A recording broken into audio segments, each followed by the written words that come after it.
Pour ceux qui me connaissent, je ne suis pas une personne qui parle beaucoup en général. C'est pourquoi il y aura quelques vidéos comme ça où je parlerai par-dessus les images. Donc, comme vous avez pu le voir, aujourd'hui, on parle de citrouilles, plus précisément de graines de citrouille. Parce que oui, ces petites citrouilles enferment un trésor que je vais vous montrer aussitôt que j'arrive à en ouvrir une.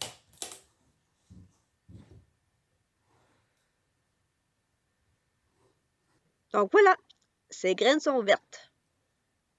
Normalement, une graine de citrouille, c'est plutôt blanc.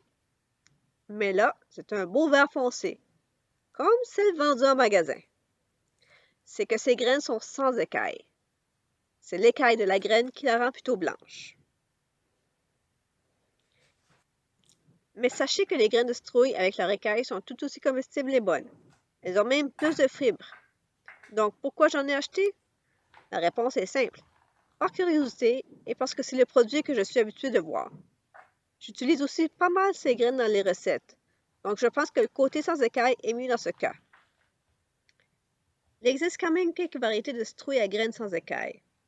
Mais celle-ci, c'est la variété Naked Bear. Je prends les graines chez William Dam Seeds parce que je commande d'autres choses à cet endroit, mais je l'ai vu chez plusieurs autres semenciers. En faisant quelques recherches, je crois qu'elle est sortie sur le marché en 2016. Ce n'est pas la préférée pour la culture commerciale car elle ne produit pas autant que d'autres variétés, mais sa relative tolérance au mildiou et à d'autres maladies, ainsi que son port plutôt compact, du style qu'elle ne court pas jusque chez les voisins, font de cette citrouille un élément intéressant dans nos jardins. Cette année, j'avais planté 10 plantes de citrouilles et je me suis retrouvée avec 40 fruits. De plus, nous sommes à la fin janvier et elles sont encore très fermes.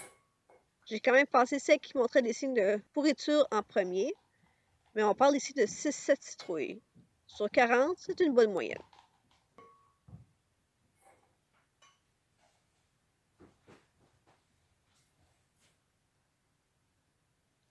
Voilà ce que ça donne une fois vidé. Plein de belles graines vertes bien visqueuses.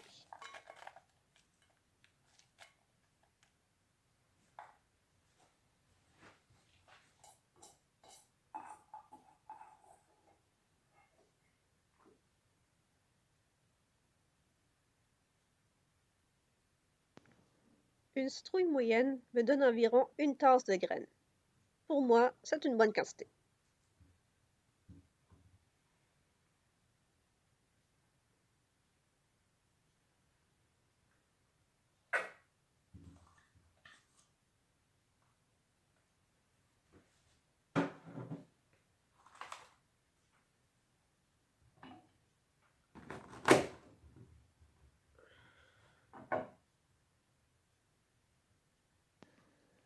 J'étais curieuse de voir ce que donnait une petite citrouille.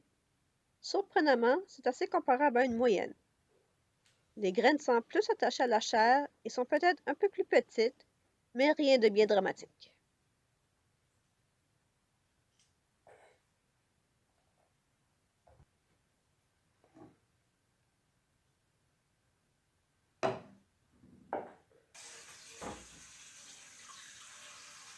Pour le rinçage, un peu d'eau dans un cul de poule avec une passoire dedans suffit.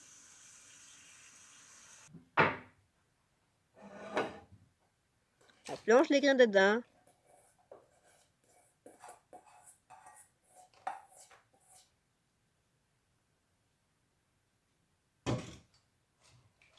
Brasse un peu le tout. Enlève les plus gros morceaux.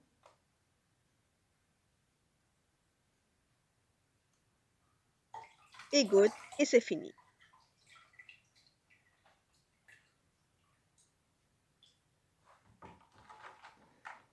On met ensuite les graines sur une plaque à biscuits avec papier parchemin ou autre anti-adhésif. On étend le tout et c'est prêt à être enfourné.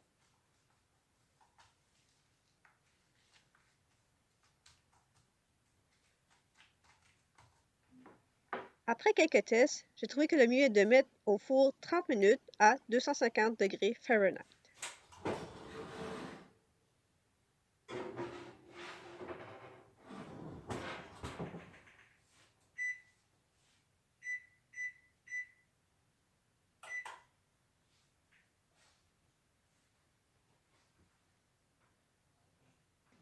Je me retrouve avec une eau orange dont je ne sais pas trop quoi faire. Je vais penser à arroser mes plantes d'intérieur avec, mais j'ai peur pour les odeurs. Ça sent quand même la citrouille pas mal. Vous avez des suggestions?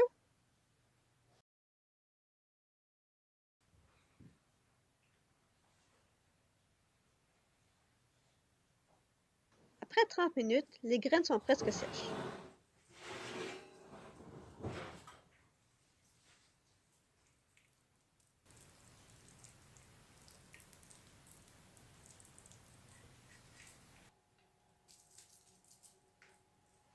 Par contre, elles sont souvent collées à la plaque ou prises ensemble. À cette étape, je décolle le tout et sépare toutes les graines. Sinon, le séchage se fait mal et les graines finissent par moisir.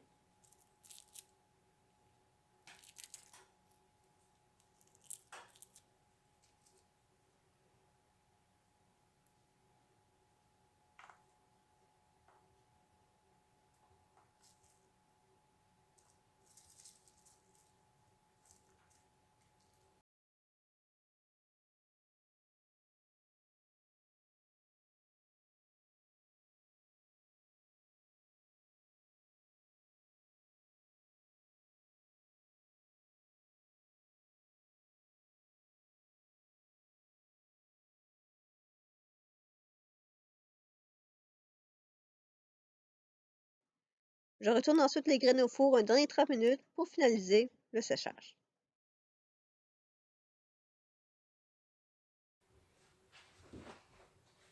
Il faut dire aussi que ces citrouilles sont comme les poules chanticleers. Elles sont à double usage. En plus des graines, la chair est utilisable et, contrairement à d'autres variétés, elle est bonne. On s'entend, il n'y en a pas beaucoup, mais pour ce que j'en fais, c'est tout à fait acceptable.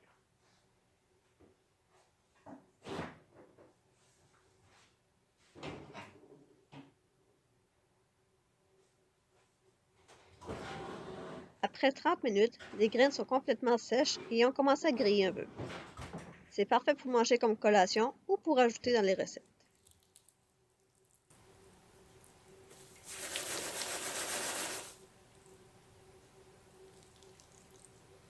Il suffit ensuite de laisser refroidir avant de mettre dans un pot.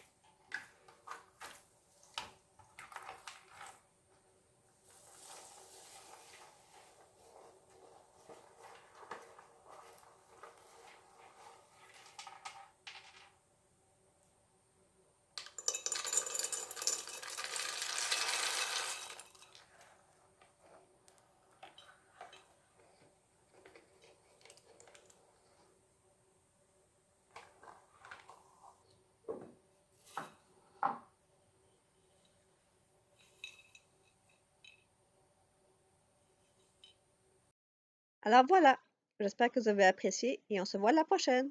Bye!